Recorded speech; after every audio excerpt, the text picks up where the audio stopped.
જય સચ્ચિદાનંદ. જય સચ્ચિદાનંદ. આ દિવસના પુરુષાર્થ માટે આપણે હમણાં જે સૂક્ષ્મતમ દોષોની પર ફોકસ રાખ્યું છે, સૂક્ષ્મતમ દોષ માટે આપણે જોયું છે કે આત્માનું પ્રતિનિધિત્વ અહંકાર દ્વારા છે. હવે અહંકાર એટલે આપણી અંતરાત્મા દશા એ કરીને છે. આજે એક અહંકાર ડિસ્ચાર્જ અહંકાર સ્વરૂપે છે, જે શરીર જોડે અને કર્મ જોડે સંકળાયેલો છે. એ પ્રમાણે એ બધા ડિસ્ચાર્જ પરિણામ વાણી દ્વારા વ્યક્ત થાય છે. અહંકારના ડિસ્ચાર્જ પરિણામો એટલે એ વાણીનું પરિણામ એ ડિસ્ચાર્જ સ્વરૂપે છે, અને એ પરિણામ અજ્ઞાનનું પરિણામ છે. એટલે એ ખાલી થતી વખતે એમાં જ્ઞાનની અપેક્ષા નહીં રખાય. એટલે એ હું કરીને વીતેલું અહંકાર કરીને તે મારાપણે ખાય. એટલે મારાપણું થવું સ્વાભાવિક છે. એટલે કે મને મને મને કરીને એ ઊભું થાય છે, એટલે ખાલી થાય છે. તો ત્યાં આપણે જાગ્રત રહીને એને શું કીધું? એ ડિસ્ચાર્જ માલિકી ભાવ છે. એને આપોપું કીધું શ્રીમદ રાજચંદ્રીએ. દાદા ભગવાને એને પોતાપણું કીધું. એ ડિસ્ચાર્જ માલિકી સામે આપણી અજાગૃતિથી અહંકાર, એને અહંકાર નહીં કહીએ આપણે, પણ અજાગૃતિથી ત્યાં એના માલિક થઈ બેસે છે.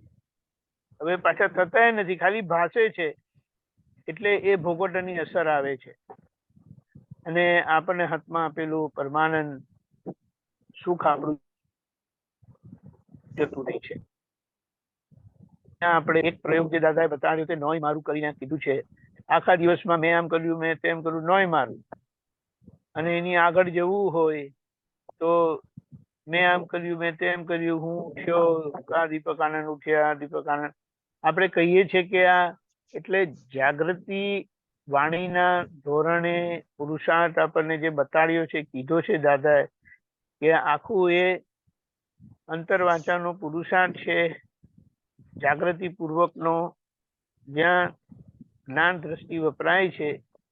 અને એ બધા જ પરિણામ પૂતગલ પરિણામ હોવાના કારણે એ પૂતગલને સમર્પિત, એટલે પૂતગલને ખાતામાં આપણે એને સમજી લઈએ તો પછી આપણને ધીમે ધીમે કરીને પરમાનંદ આવતો જશે. એટલે અને સામે પ્રકૃતિ સહજ થતી જશે. આ મારાપણાના ટીકાસના લીધે આપેલું પરમાત્મા પદ એ આપણને અનુભવાતું નથી, અને અસરો થાય છે. મુક્ત હાસ્ય ખુલ્લું થતું નથી, ચિત્ત પ્રસન્નતા ખુલ્લી થતી નથી. આ બધા પ્રમાણ આપણે સમજીને હવે એને કે તે વખતે જાગૃતિ નહીં રહે, પણ પાછળથી એને સમજીને આ થયું શું, હમણાં લગી બધું સરખું હતું, શું થયું? એટલે તપાસ કરતા ચોક્કસ અંતરાત્મા દશાએ આપણી ચોકસાઈ હશે, અને પ્રજ્ઞાશક્તિ સરસ રીતે પ્રકાશિત કરશે. આપણને આપણા દોષ ખબર પડશે અજાગૃતિના, અને એને પછી પાછળથી રિપેર કરતા એ ધીમે ધીમે કરીને સંજોગમાં ઘણું નજીકમાં એ પાછળ જાગૃતિ ફરી વળશે, અને આપણે પાછા સહજતામાં આપણા પરમાનંદમાં આવી જઈશું. આખા દિવસનો આજ પુરુષાર્થમાં રહીશું. બાકીનો આખા દિવસ